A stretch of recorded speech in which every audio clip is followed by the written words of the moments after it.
We live in a diverse society, and that diversity comes in many forms: race, sex, ethnicity, religion, age, education level, socioeconomic class, sexuality, gender, language.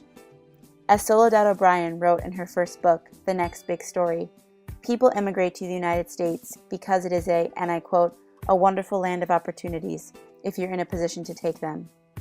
For years, Black women were not in a position to share their voices and perspectives with the world through the media due to an intense intersection of both racism and sexism.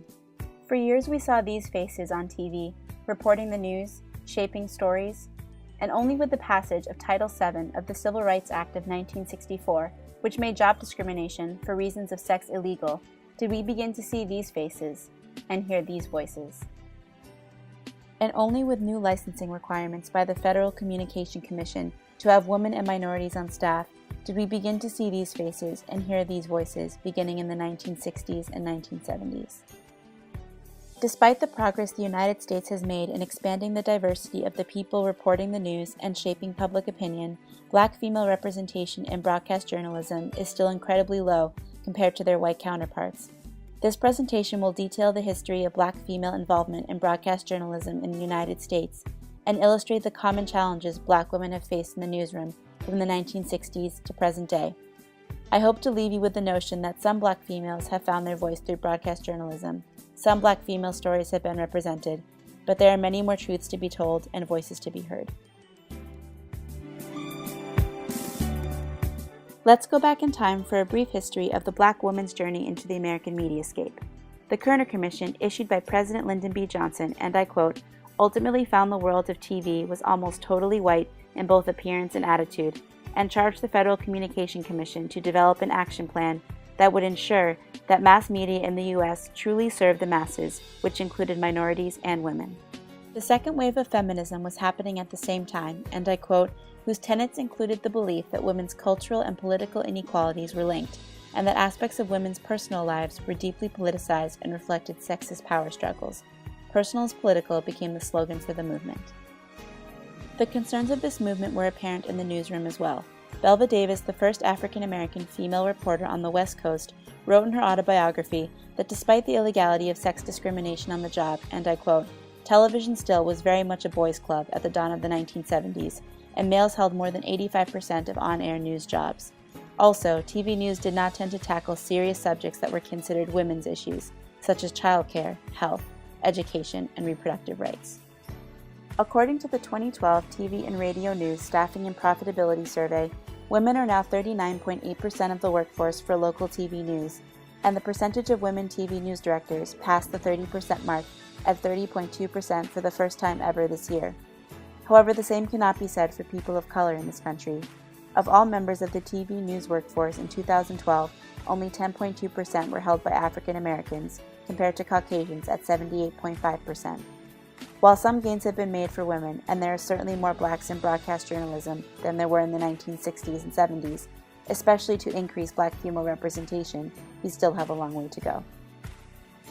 Bell Hooks, a Black feminist theorist, argues about the necessity of Black females finding and sharing their voices. She states, and I quote, "It is that act of speech, of talking back, that is no mere gesture of empty words, that is the expression of our movement from object to subject, the liberated voice." Let's watch a short clip of her speaking about the liberated voice. And I think that we have to reconfigure the idea of what is the voice of power, of liberatory power, and that's the voice that is capable of valuing oneself rightly and speaking from that position. And so, to me... And also cherishing the other. Exactly. So when I see a group of girls, it's not necessarily the girl who is talking loudest or strongest that embodies that power of voice, but that girl who is able to state clearly where she's coming from and include where she's coming from a recognition of others. Bell Hooks believes that for Black females, and I quote, "True speaking is not solely an expression of creative power. It is an act of resistance, a political gesture that challenges politics of domination that would render us nameless and voiceless. As such, it is a courageous act. As such, it represents a threat. To those who wield oppressive power, that which is threatening must necessarily be wiped out, annihilated, silenced. a reason for which black female representation in broadcast journalism has been consistently low. Bell Hooks argues that the, and I quote, awareness of the need to speak, to give voice to the varied dimensions of our lives, is one way women of color begin the process of education for critical consciousness. She has faith that, and I quote, when we end our silence, when we speak in a liberated voice, our words connect us with anyone, anywhere, who lives in silence. There are a handful of black women who have entered the mediascape through broadcast journalism and reported news in such a way that does represent an array of black female experiences and gives voice to those black women whose voices we have yet to hear. For example, Carol Simpson, Belva Davis, Liz Walker, Gwen Ifill, Oprah Winfrey, Melissa Harris Perry, Robin Roberts, and Soledad O'Brien are all examples of black women who have used reporting as a way to give voice to other black women in this country and the world. Despite their success, there are challenges for black women that have and continue to plague every newsroom and studio. Let's take a look at some of these challenges. Kimberly Crenshaw discusses the double subjugation black females experience using the term intersectionality, and I quote, because the intersectional experience is greater than the sum of racism and sexism, any analysis that does not take intersectionality into account cannot sufficiently address the particular manner in which black women are subordinated. Adayora Udoji, a former correspondent for CNN and ABC News, states, and I quote, the farther I've gotten in my career, the more racial bias and gender bias I feel I have faced. The higher up you go on the food chain, the more influence you are supposed to have on the ultimate product. But I have found that, as a woman and a minority, people don't take you as seriously and will undermine you in all sorts of subtle ways. In a study about the construction of professional identities under conditions of stigmatized cultural identity, Carol Simpson spoke about her experiences as a black female broadcast journalist and feelings of exclusion and isolation, and I quote, I got no real help. Nobody would tell me how to do anything, so I didn't know what I was doing right when everything was happening. Mayor Daley, the civil rights confrontations, the student protests, the anti-war rallies. I had to educate myself. It was a very lonely time. Beginning in the 1960s and 1970s, when women and minorities began to enter the newsroom, there are many sexist attitudes toward them, including one about voice. And I quote, women's voices were not deep enough, or their faces serious enough to deliver news. Despite this prejudice based on the sound of their voices, Claire Walsh, in an essay about the female voice in public context, talks about how women can use their voices to their advantage. She discusses, and I quote, a critical difference stance, which relies on the selective and strategic use of those norms traditionally associated with women's language that constitute a critique of and an alternative to dominant masculinist norms. For example, one female broadcaster, and I quote, took advantage of the patronizing assumption that female voices offer a contrasting texture to those of male broadcasters to secure herself a role as a presenter on BBC Radio. The fact that women and minorities have had to negotiate the sound of their voices in the newsroom in order to be allowed on the air has been an immense challenge from the 1960s to present day. For black women, their appearance, in particular their choice of hairstyle, has been a constant conversation in broadcast journalism. According to author Tanya Banks, and I quote, black women experience a distinctive and subtle form of employment discrimination embodied in so-called neutral employer-imposed appearance or grooming requirements. Employers justify grooming requirements by saying they contribute to the company's image, a transparent cover for their pandering to the preferences of white customers. Renee Ferguson is a broadcast journalist. She once had a conversation with her employer when he told her, and I quote, Renee, you're going to have to get rid of that afro. We're getting a lot of calls from our viewers. They say you look militant, like Angela Davis. You're scaring them. She states, and I quote, I realized that my natural hair was making a powerful statement about my identity, about my blackness. I kept the afro for a year, wasn't fired, and when I did straighten my hair, there were people who called the TV station to complain about that too. She states it was, and I quote, a reminder that when it comes to the issue of image, beauty, and acceptance, America is actually not far removed from where we were in the 70s. Let's hear from Melissa Harris Perry, a broadcast journalist who reports on TV wearing her hair in braids and who has inspired younger black females to keep their hair natural as well. I found that out recently for myself when I received a letter about one of the youngest members of Nerdland. A viewer emailed me about her 9-year-old daughter, who she said closely watches MHP, and she wrote, quote, the main reason for her watching you is your braids. She's excited to see someone who really does look like her on TV. Her dream is to be a model, an actress, and watching you on the weekends keeps that dream alive for her. She knows that she can be pretty, smart, and wear her braids. So I'm trying not to cry as I read that because I'm really deeply touched, and it reminds me again why hair matters. A major challenge black female broadcast journalists have faced is having to solely report on news pertaining to women or blacks.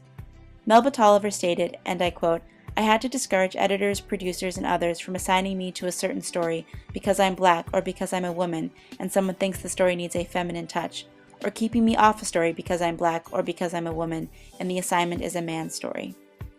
Soledad O'Brien wrote in her autobiography, and I quote, "I have become the go-to reporter on racism and race." It took time for these reporters to build up their reputation to the point where they were entrusted with any news story. Many black women faced discrimination from colleagues who suspected they were only hired to diversify the staff, and I quote, "Black female journalists found themselves constantly working to prove themselves to colleagues and managers, many of whom believed they were handed their positions and did not have the necessary skills and abilities to do the work."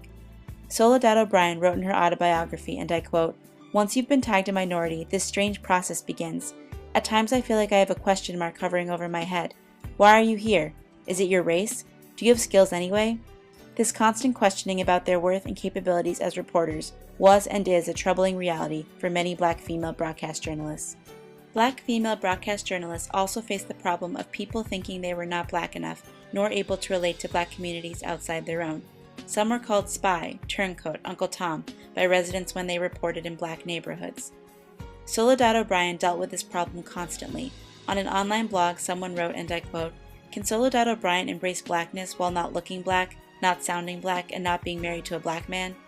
While O'Brien states in her book that she understood where people were coming from with these statements, for many black female broadcast journalists, people constantly questioning your identity can be a real challenge.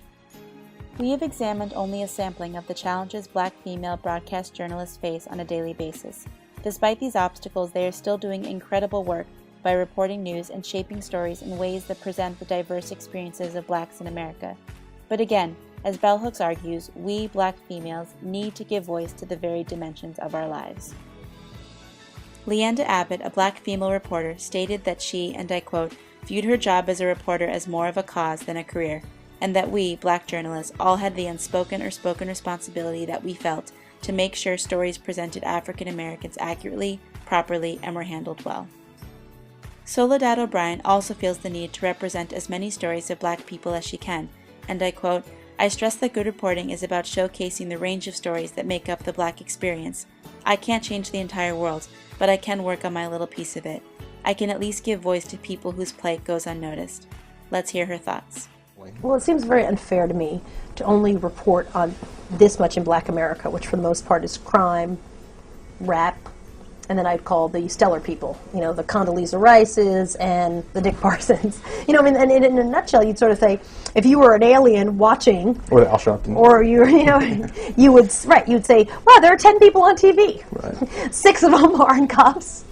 You know, 3 of them are these over-the-top Supreme Court Justice, Secretary of State type folks, you know, and then the rest are rappers.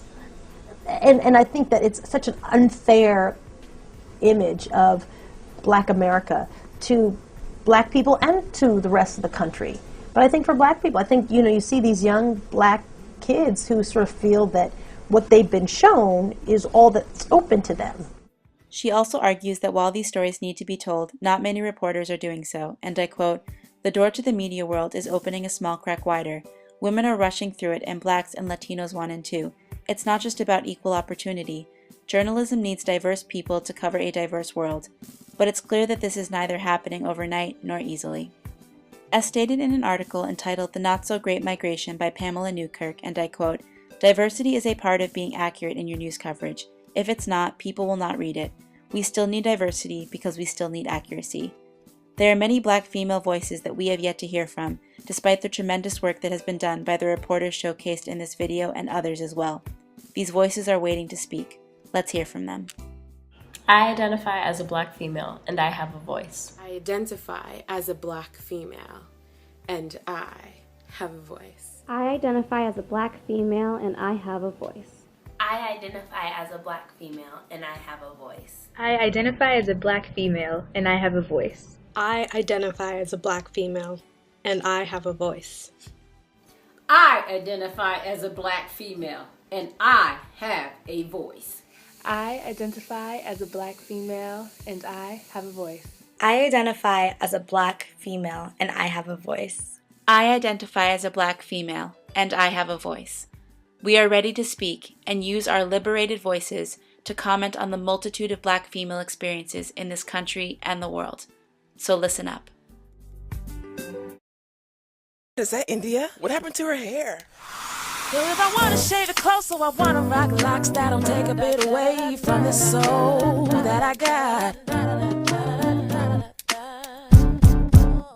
Little girl with the pressing curl. Age 8, I got a Jerry curl. 13 and I got a relaxer. I was a source of so much laughter. 15 when it all broke off. 18 and I went all natural.